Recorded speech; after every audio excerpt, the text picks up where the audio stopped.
Hey, look at that. There we are. Hey, how you doing? Welcome to the program. And wow, I had quite an evening last night. What happened was, I started feeling a little chilled, like going into my sleep, which I start to wind down around 8:30. That's my time because I get up pretty early. And I put on my hoodie, you know, to sleep in. And yesterday, people were asking me how you doing? How you doing? I'm good. Really tired. I'm thinking it's the chemo, but I mean, I was feeling like so tired and weak that I thought, maybe if this gets any worse, should get like a professional opinion on what's going on with stuff, right? So, yeah, I went into the evening like that, went to sleep. It was easy to sleep, but through the night I started sweating, so I broke. I didn't take my temperature. I was just too tired, too weak to get up and get the thermometer. I mean, you feel like this. I know what's going on. Temperatures, checking my temperature's not going to make it change. But man, I feel so much better this morning. I don't know what happened. I'm thinking that something in my colon, unrelated to what's going on in my life, actually was maybe not cooperating with my body, like some sort of infection or something. So anyway, my body was fighting it. I didn't feel fever. I just felt, that feeling like if you stay out unprotected, you're gonna get chills. And I didn't want to go into that state where you get like almost uncontrollable chills. So I, put all the extra blankets and everything, and it worked. So this morning, feeling great.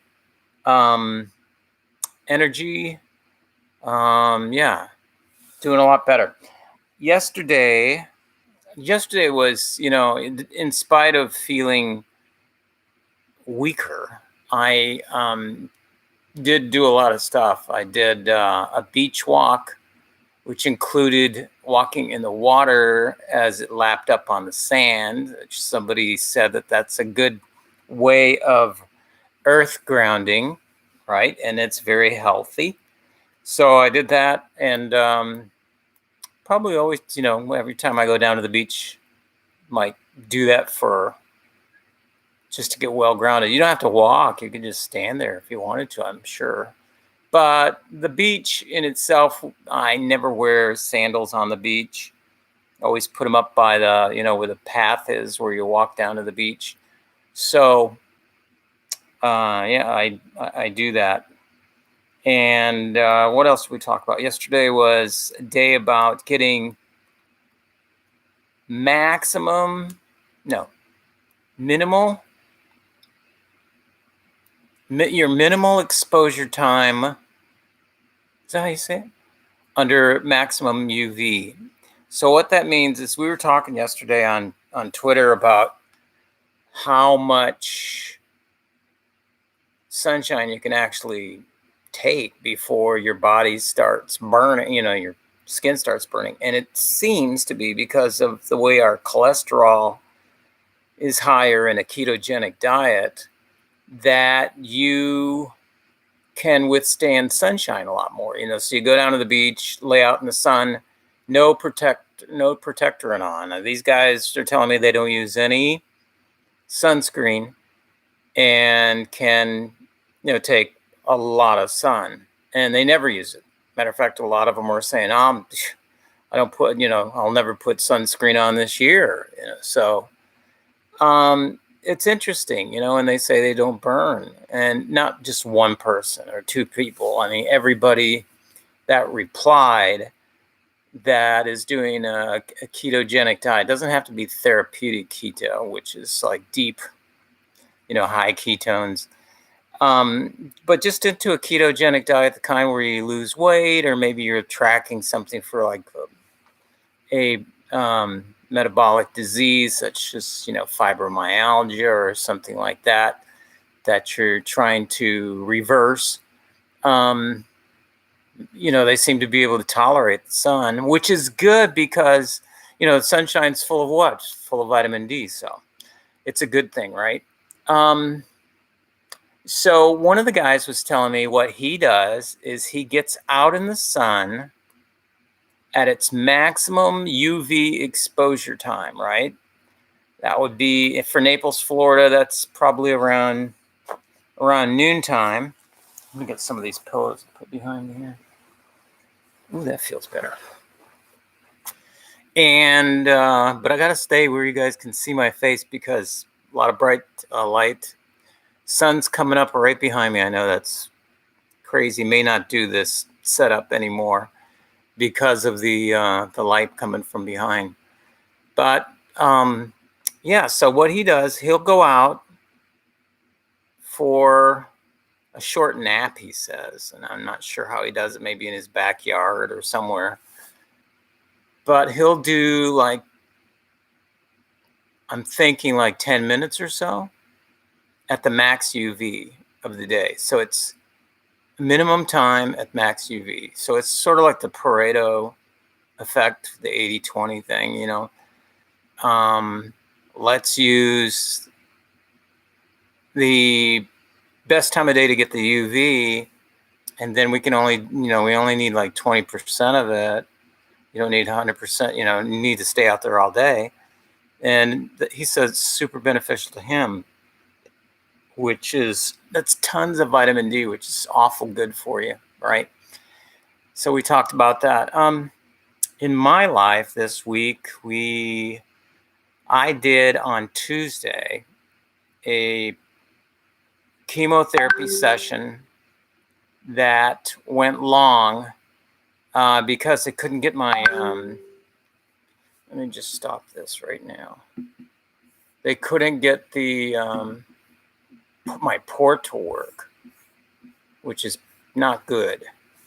And, you get in there and you get all your stuff together. I mean, I take my phone, I take my noise canceling headphones into chemotherapy because I want to do a little bit of work, and I'm, all encouraged about some of the things that I'm working on.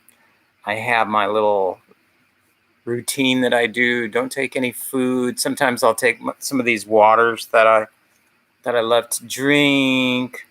This one's really good. It has a little bit of caffeine in it too. I like this. I got these yesterday at Publix, which is our local grocery store here, and they were on sale 2 for $6. I mean, 2 packs of 8, which isn't bad. These are the more expensive ones from, I know Coca-Cola is behind this, and I'm not a big fan of Coke, but they're totally, free of any sugars or any kind of additives at all. Matter of fact, they have like 3 ingredients, which is, for this one, the soda water, let's see, what else we got? Citrus and green tea, right? And then 30 grams of caffeine. There you go. So those are good. I'll take one of those or something different, some other flavor. But I mean, my soda water's generally just clean stuff. So, yeah. And then what they'll do is they'll come and they'll bring, first they do a blood draw, right? So when you go into the chemo room and you have a port, they can draw blood from your port for your little blood test. They just want to see where your markers are, how you're doing through the week. Every time I go in there, they do a blood draw. So they couldn't get the port working. This thing, there is a thing called fibros. And, for like when I was taking my shower this morning, I was thinking, maybe it's my port that's causing this feverish feeling, or not really fever, but like I told you, this feeling, because my port, I notice sometimes it hurts a little bit and other times it's like sore. But then I go in there and ask the nurses and they say that's normal. But maybe, it's a foreign object in my body.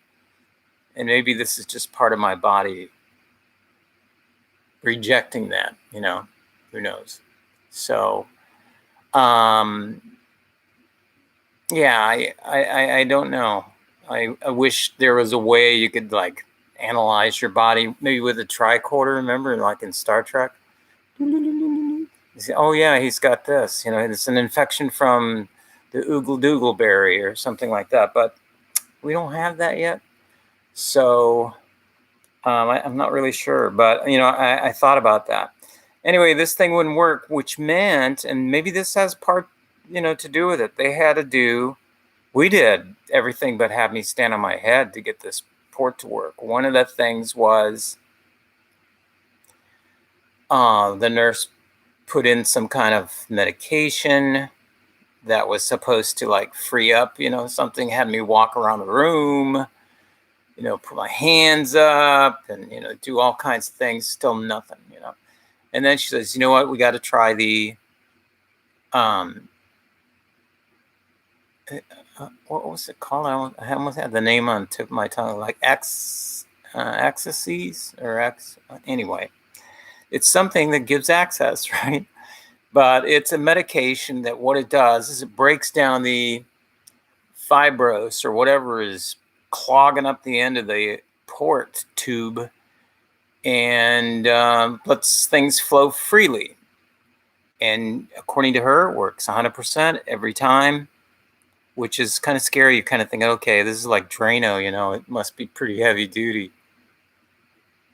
But she put it in, said, the only thing is we have to wait an hour for this thing to work. And I'm going, an hour? Because I'm thinking my PET scan is scheduled at 1:30. So that would bump me right to 1:30, the way things were going, because my chemo takes hours to do. You got to go slow. They first give you anti-nausea medicine and a steroid, steroid, I think. I wish I knew these things better, but there's just so much, And then, yeah, I'm pretty sure it's steroid. And then they give you like hydration, another drip thing that goes down. It's giving you hydration so you don't like, get too dehydrated. And at the same time, they're trying to flush your kidneys out of this crazy heavy duty medicine that they're putting in your body. Isn't that just sounds wrong, right? Then the next thing that comes up is your first chemo. Sometimes they'll do the heavy one, which I think is Abraxane, the one I'm taking. And then I have 3 that I'm taking. So,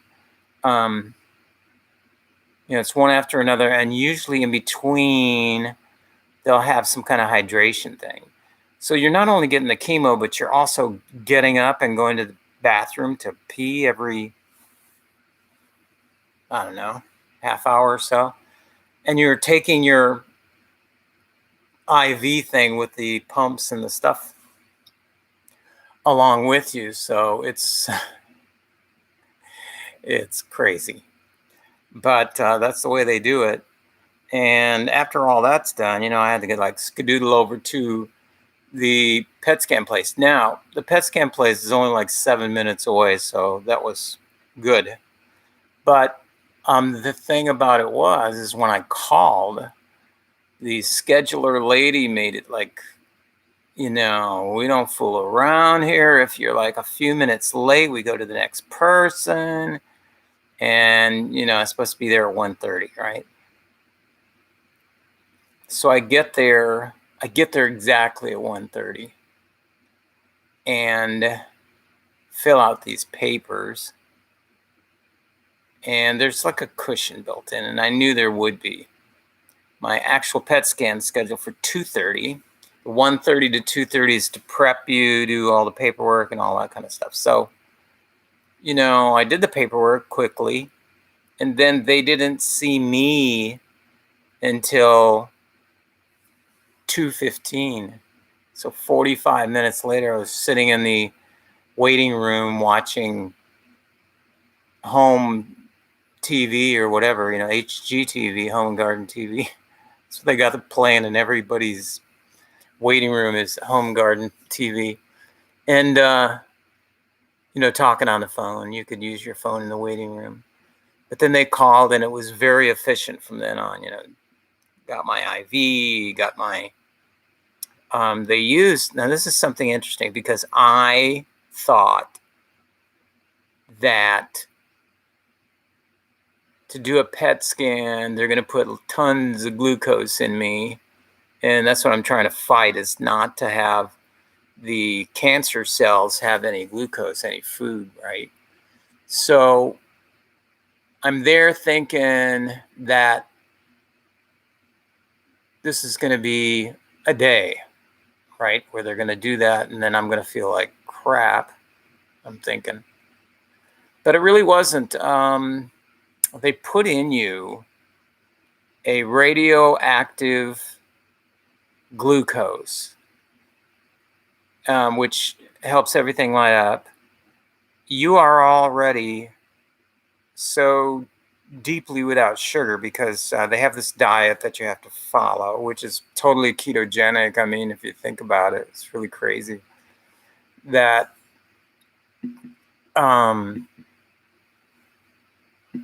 they would put you on something that's just like, okay, the only thing he can have is meats, no carbs, no sugars, so your glucose goes way down. So anyway, they put this radioactive stuff in you with the glucose. And according to my recent studies, this is after the PET scan, it shows that that level of glucose really doesn't spike your glucose level in your body that much. So I was worrying without having to worry. Let me see if I can improve this a little bit here. The setting. And then, oops. There we go. I'm thinking right in there, maybe. All right. This Microsoft camera that I'm using for the YouTube section of this. By the way, I want to let you know that I'm also broadcasting. This is the first broadcast we're doing live on Facebook, and we welcome all our Facebook friends. Yeah. So the only thing is, I'm not sure what this does. Oh, don't want any of that. Sorry. Okay, but it is looking a little bit better. On Facebook, the camera that I'm using for that actually makes my I'm sorry, guys. I'm gonna have to get out of this. Oh, I see. Just do that. It looks okay, I guess. I wonder. Okay, I see. They have a, on Facebook, you can put all these crazy backgrounds. I mean, I think people use this instead of for business. They use it more for fun. So, yeah, we have a much better visual here, right, on this. Just want to make sure that it just doesn't look in focus. Let me play with that just a little bit. So yeah, I was like scared to death. I mean, not to death, but to the point where now I was thinking that looks okay, right? That, I'm going to take my glucose reading as soon as I get out in the car, which I did. And it was only like 86. And going in there it was 50 something because I was fasting. And I thought that was pretty good. Now, the research that I did said, that it's not a big factor. So don't worry your pants off about it, which I did. I didn't really worry. You guys know I don't worry that much. But I thought, this is going to be something. But it wasn't anything. So then after that, I had already received my schedule over at the chemo place for, the next month or so. And it showed me going back to my oncologist on July 6th, which isn't too far in our future now, but I mean, at the time it was like, hey,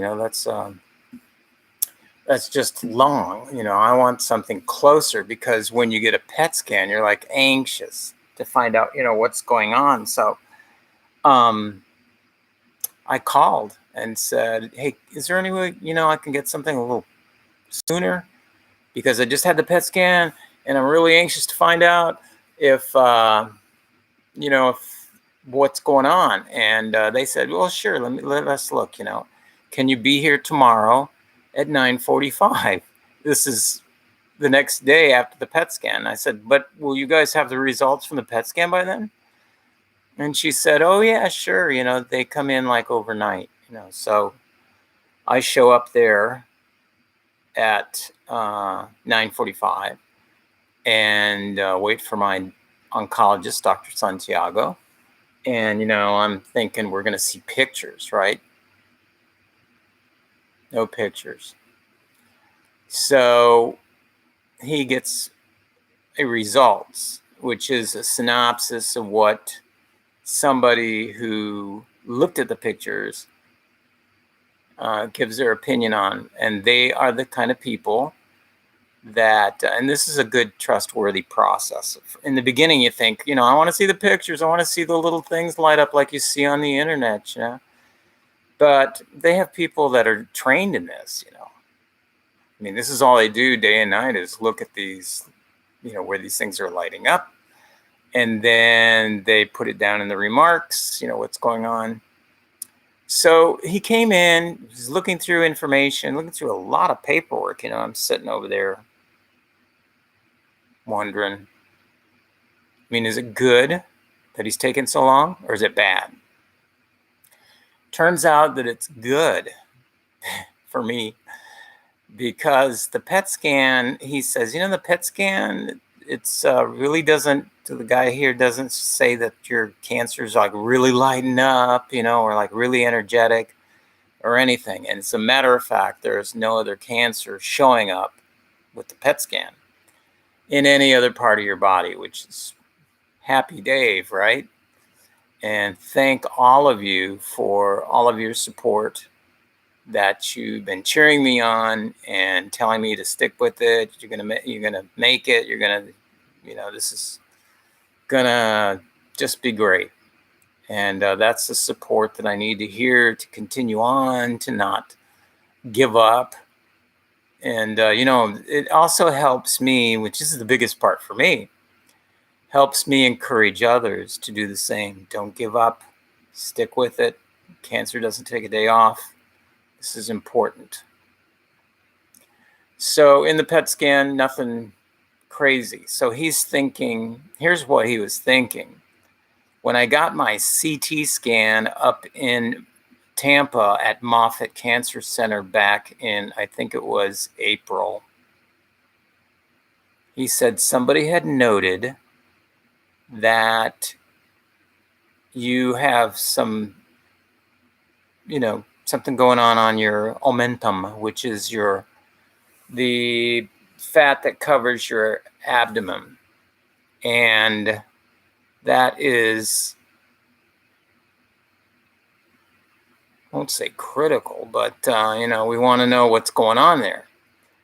And I told him, I said, yeah, the way it was explained to me by the people up in Moffitt was that was, some suspicious dark spots. And they weren't like actual heavy spots. They were just like little shadows, like little things. Because that one, I did see the picture, they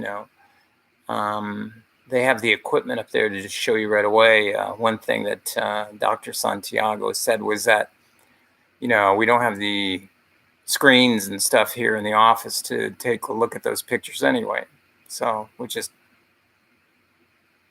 just sad to hear, right? I mean, we're 2021. What's going on?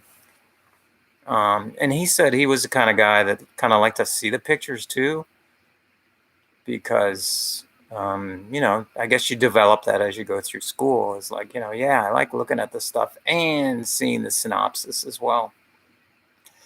So his frustration grew out of, where did this stuff go? Well, for me, I know where it went, right? It's gone. And because of the therapeutic ketogenic diet and all the other supplementation that I'm taking that inhibits glucose, inhibits the pathways, these things just are. And with the chemotherapy, I know that plays a synergistic part in all of this. They have just died out, and that's where they went. That's where they're not showing up. They would have shown up in a PET scan, probably more than in a CT scan. And the other thing is, I had just done an MRI. So he said, yeah, you just did an MRI. Let me go get the data from that. So he goes out of the office. 5 minutes later, he comes back, and he has the information from the MRI I recently did. No mention of the stuff on my tummy, right? Okay, now in your head, it could have been some kind of shadow that showed up there on the CT scan, maybe. They said it just looks suspicious. He told me, he says, that's why you weren't a candidate for surgery. And I'm going, maybe I am now, So after maybe 10 minutes of discussion about all this, we went to the idea of having me go back up to Moffitt and speak with Dr. Kim, or do a tele thing with Dr. Kim, and find out if surgery is a thing in my future to take it out, or if that makes sense. For me, there's always this scary thing, because I've even had friends who have passed away after being opened up and having cancers taken out. Cancer has a way of spreading like crazy. And when you it's like hitting a beehive, These bees go everywhere. And I'm not sure if I want to do that, if things are working so well with the diet that I'm doing and the chemo. I got more sessions of chemo to go through. I'm not sure. I have to get back with him. I'm not sure if he said 3 or 6, because he was kind of going through his papers, and saying things. Not sure, and just, I didn't ask how many more sessions. He was just saying stuff. And I think it was 3, but it could be 6. That's a lot, right? 6 more sessions. Yeah, that's a lot. I don't know. We'll see what happens. I was thinking, because of the PET scan and it's showing that things were non-issue, really, things look so much better, that he could drop down the dosage of the Abraxane and I could have a better quality of life. Thank you. And that was not in the cards. He said, no, I'm going to keep it where it is. This is, standard of care is what they call it. So that's where we are with that. And that has been my week, except the feeling of, right after all of this, starting to feel tired. I even told my friend Louise in Brazil, I said, gosh, I feel more tired now than I did when I was in Brazil traveling, And now I know it was because of some kind of something. I think I did have some kind of a abdominal feeling last night in bed. There was pain there for a few seconds, so it could have been something I ate. I'm not sure. Because when you're on chemo, your digestion, not your digest. Well, yeah, I guess your digest, all part of digestion, going through your intestines. Things are super sluggish because of that. Um, the um, the chemo. I mean, it's a known thing, and I think when things slow down there, it may have an effect also on things that you eat, as far as being having some kind of pathogen in it, some kind of infected thing. And then again, I think it could be maybe my port. I don't know. That seems to that thing. I mean, it's right on top of the seatbelt. Not that I travel in cars that much, but it's there to feel it getting irritated with the belt. But yeah, I'm not sure. I wish, like I said before, I wish we had something that could say, here's where the infection came from. It had to be infection because, it made me sweat. After the sweat thing, I felt extremely different, better. Got up this morning, went to the bathroom. I go, man, I feel like somebody gave me a shot of energy. That's the difference I feel now. You can tell by my voice, it's kind of weak, that I'm not totally there yet. But I'm pretty sure that I'll get there through the day today. Going to be kind of taking it easy, working on some goodies that I'm working on. And I'll tell you actually what I'm working on. I'm working on putting my protocol into a a step-by-step thing, because there are several things that happened when I first got my diagnosis that were not positive things. The first thing was, when you start searching on the internet, Dr. Google, right? It's like call him. I mean, there is just so much data out there that it's like a fire hose. And you don't know who to listen to, don't know who to trust, don't know who to, whatever. Early on in doing this, I had made the decision to, and this is kind of me and my demeanor anyway, is kind of listen to fact-based evidence. I wanted stuff that had been scientifically proven in either random clinical trials or randomized, or with n equals 1 times 200, which means excuse me, which means some of the stuff that I do and that you do maybe hasn't really been backed by a scientific study. A lot of it has, and people just don't listen. They want to go some crazy way by doing some weird other therapy, which to me just doesn't make sense.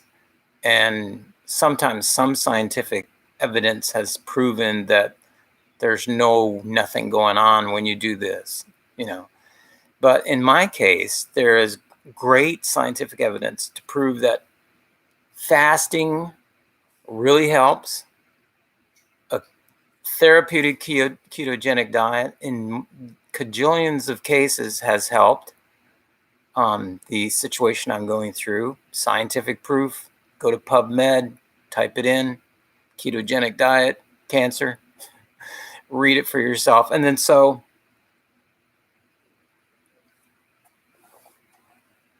when I saw that pathway, I thought, there's something here. And I felt, you feel a vibe with that, I feel like, this is good. This is the way I should go, because look at all the people it's helped.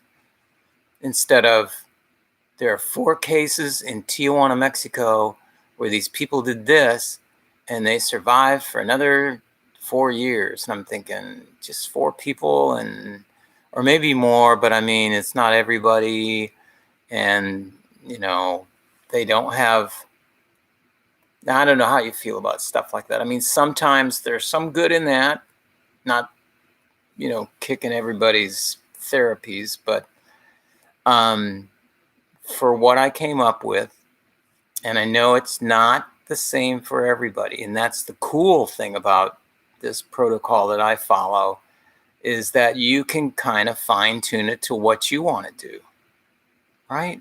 I mean, that's the choices we have. What you do is it's by, not pick and choose, what do you call it? Process of elimination. You'll add something, and then later you will see how that changes your ketone index, or your ketones and your glucose, the GKI, the glucose ketone index.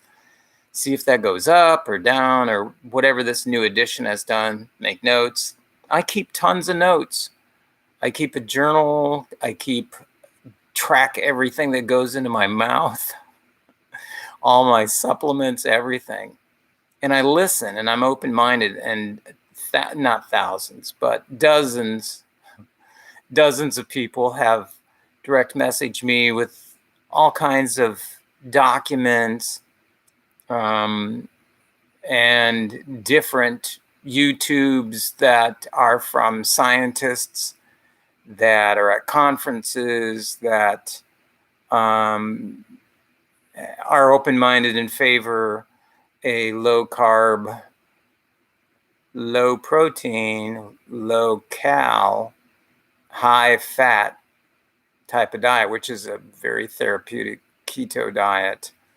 And their findings, some of this stuff is like just mind-blowing. The results that they're getting not only in the lab, like this is the cool thing about the guys that I'm really close to and following right now are Dr. Thomas Seyfried and Dr. Don D'Agostino, who's kind of a neighbor of mine, lives up in Tampa, which is just up the road from me here in Naples, 2.5 hours anyway.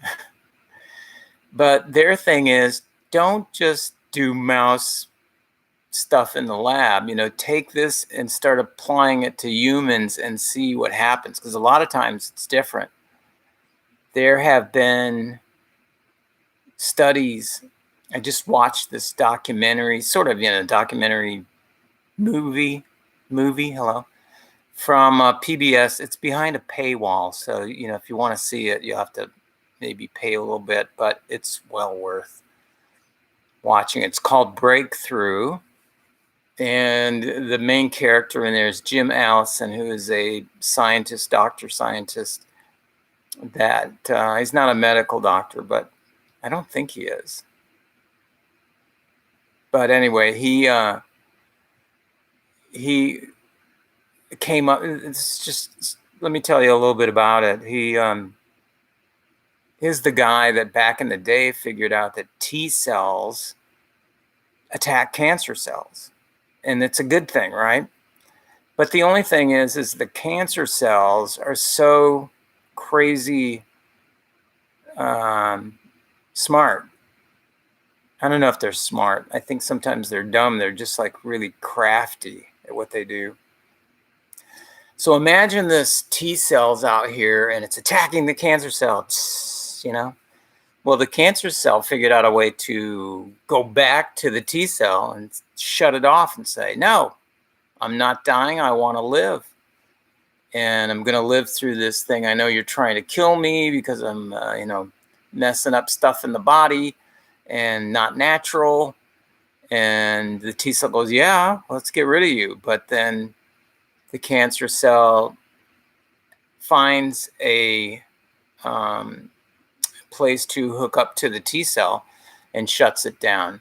So what Jim came up with for in his research is another type of chemical that would come and stop the cancer cell from communicating with the T cell, which would allow the T cell to keep fighting off the cancer, killing the cancer.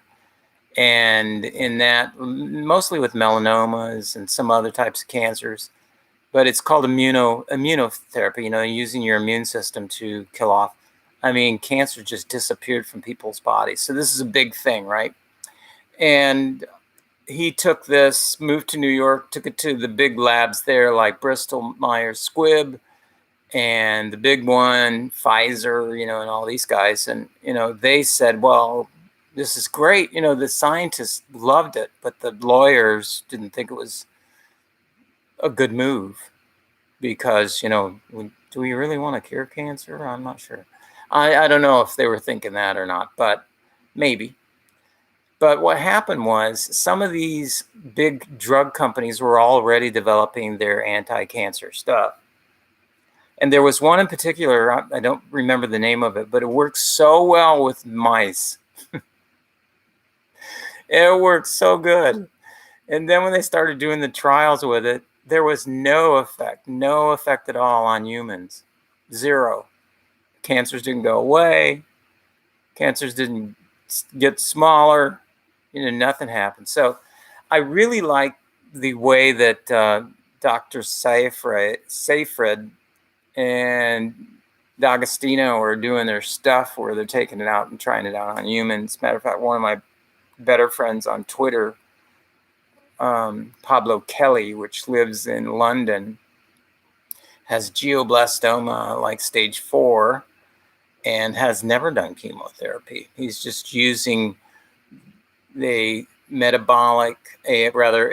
therapeutic keto diet like I'm doing, and also something called press pulse, which I am also doing. The press part, this is the work of Dr. Seyfried and D'Agostino.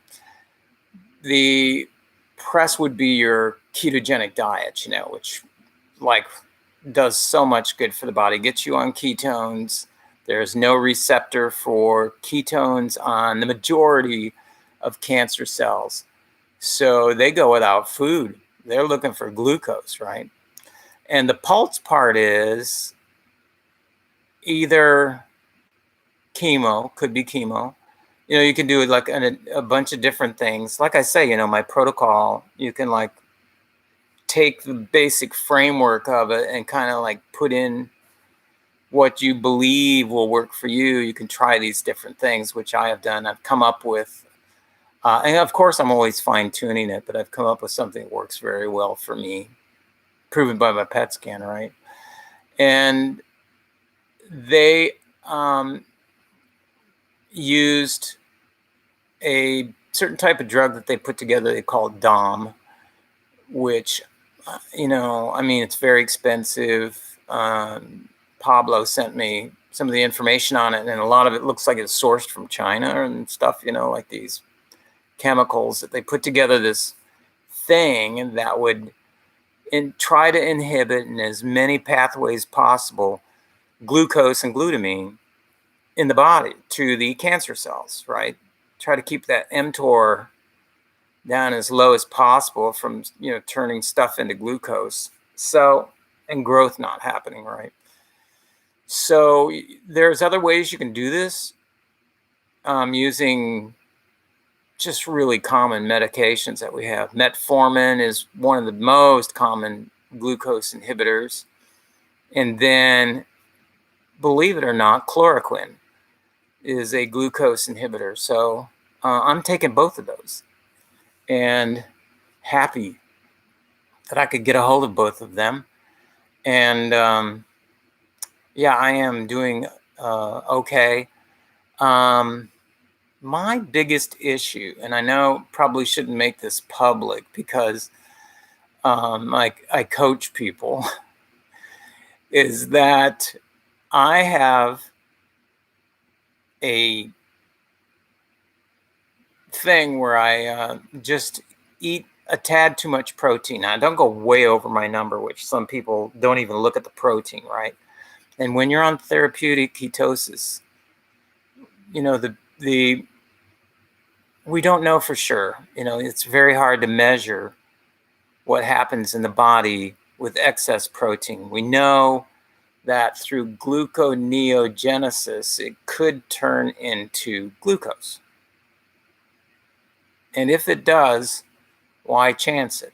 That's the thinking.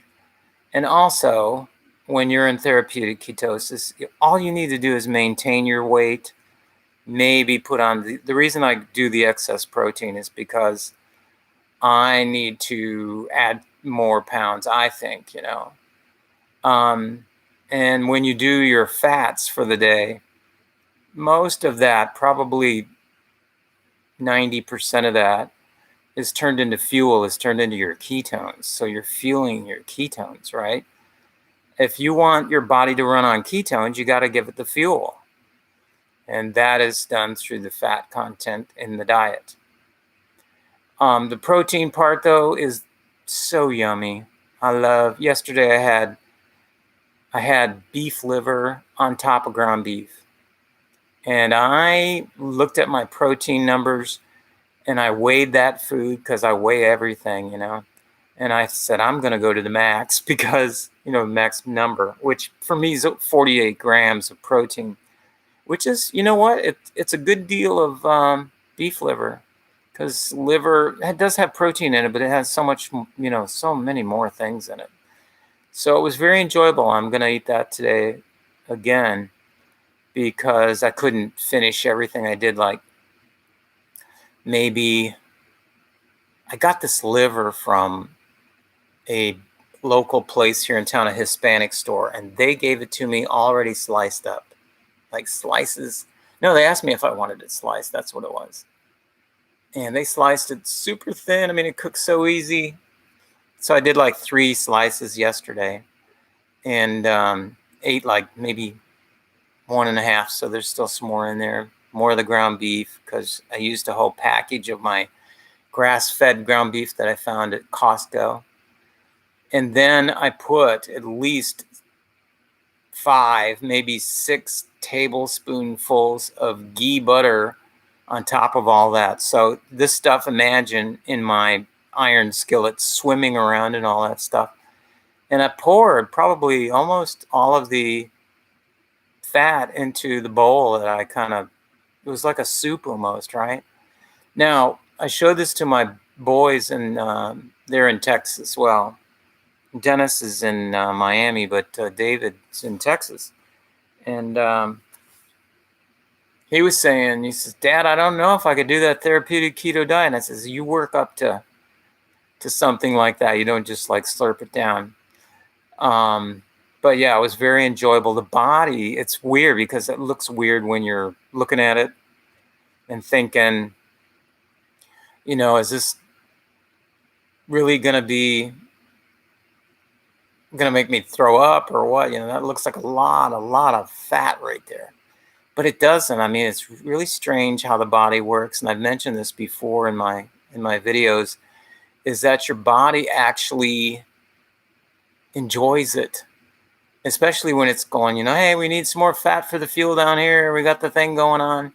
Now, the thing I caution, well, first of all, if you're getting into a therapeutic keto diet, is that you go into it slowly, right? You don't put that much fat in the beginning. You try to get your fat from other sources, maybe heavy whipping cream, maybe something else, like brie cheese, I love.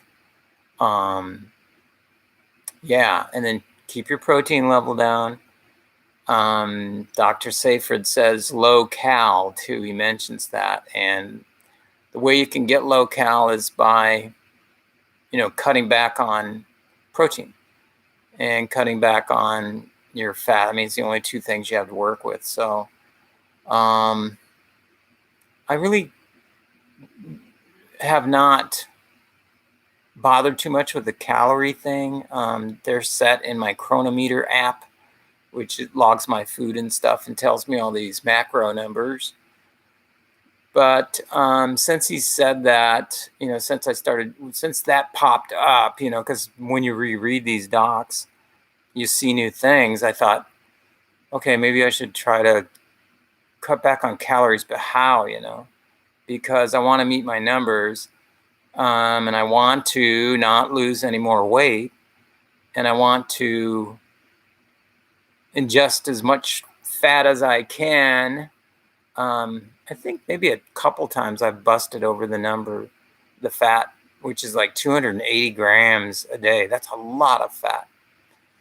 You can do this probably by using a lot of MCT oil, but it has to be done throughout the day. And another thing I would say when you're starting out is to ramp up slowly, is to break up these things throughout the day.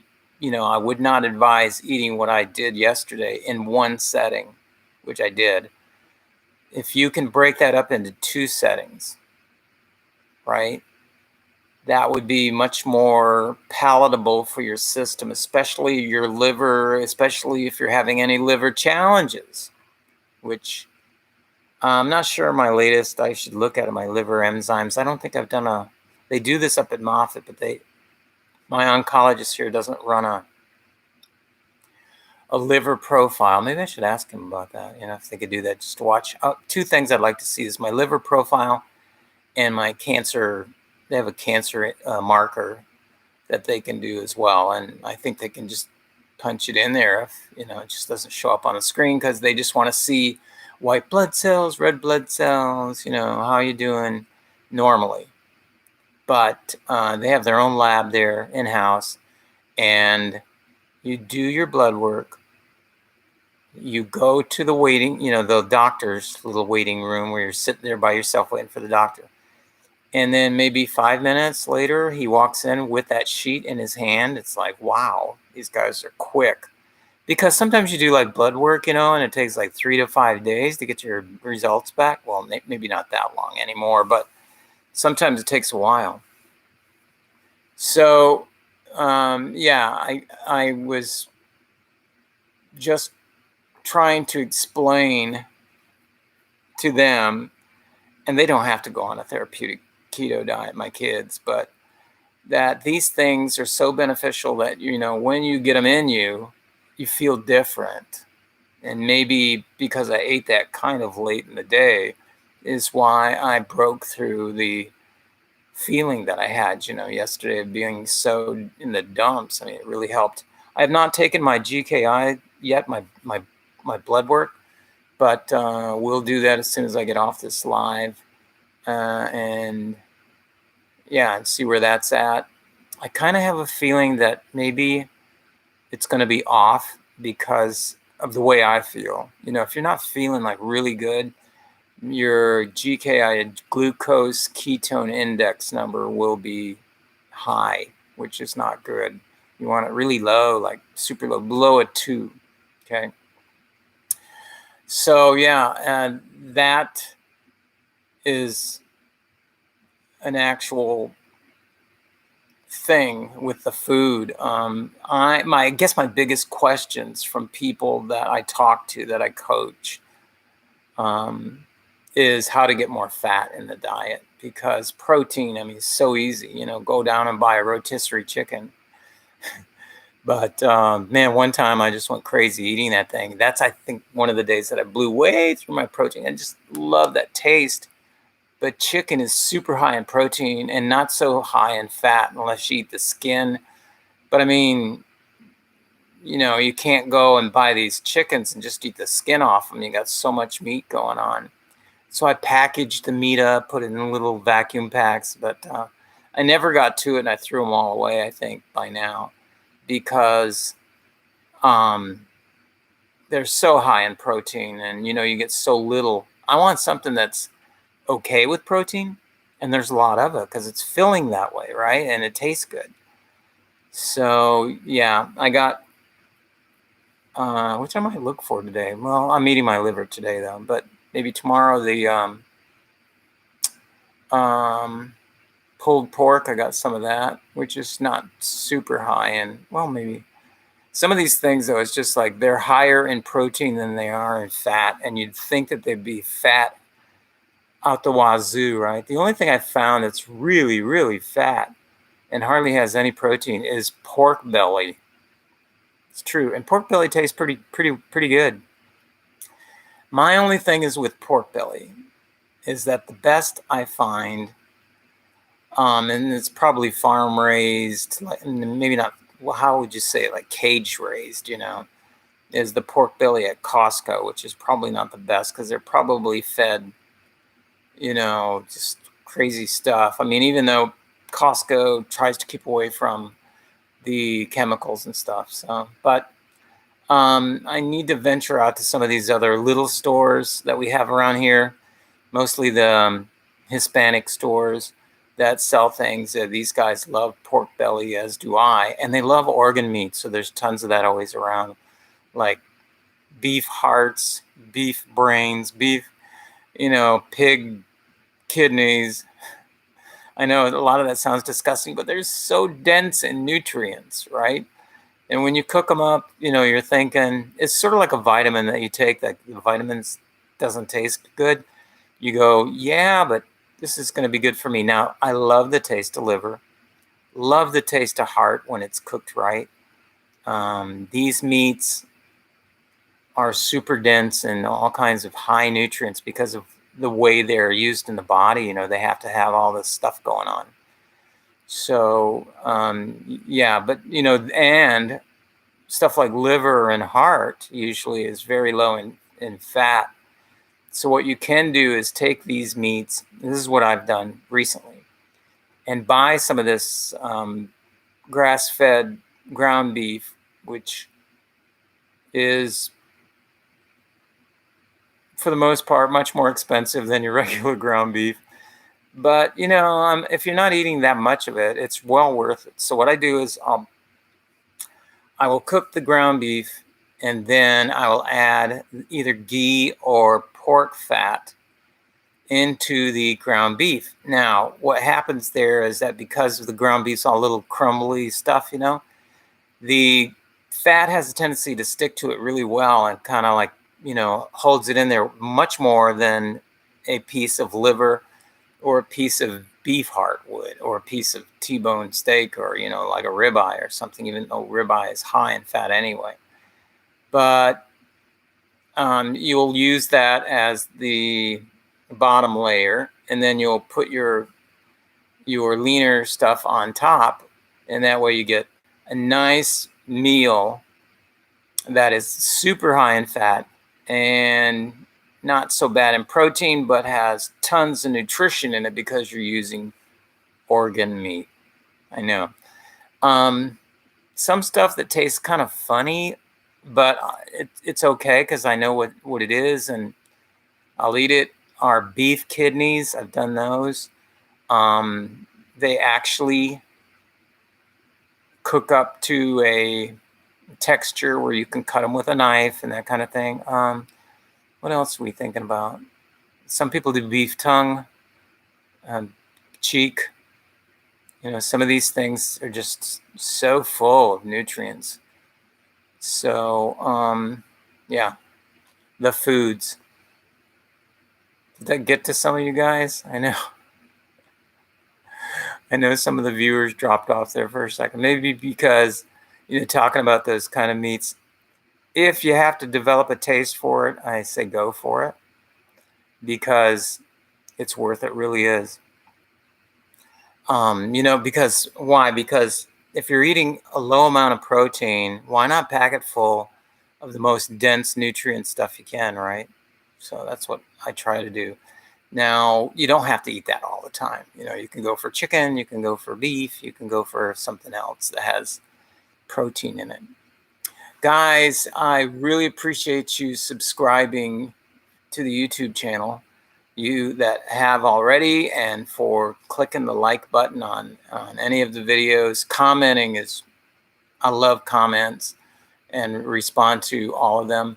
And on Facebook, if you like me on that channel as well, and comment there, I will get to your comments. I really appreciate the love and support that the group has brought to me. I cherish it. I feel it. I feel your prayers, your love. My Twitter family, which is huge and very supportive. Love you guys. I love all you guys, and you've kind of helped me get through this journey as far as I have. Some days are good, some days not so good, but whatever it is, I really appreciate you and appreciate, everything that you do, the thoughts, the papers you send me, and the ideas, and anything that you do that's, trying to be positive, a positive force in my life. It's just good. I want to tell you I'm so grateful for all of that, right? So thanks a lot for joining me on this Saturday morning. And we'll see you next Saturday morning with another live. And I drop videos in YouTube almost daily, and also on Instagram at Naples Ketogenic, and on Facebook also at Naples Ketogenic. Look it up, okay? Thanks so much, and see you next Saturday for another live. All right? Have a good one. Have a good weekend, guys. Make it a good weekend.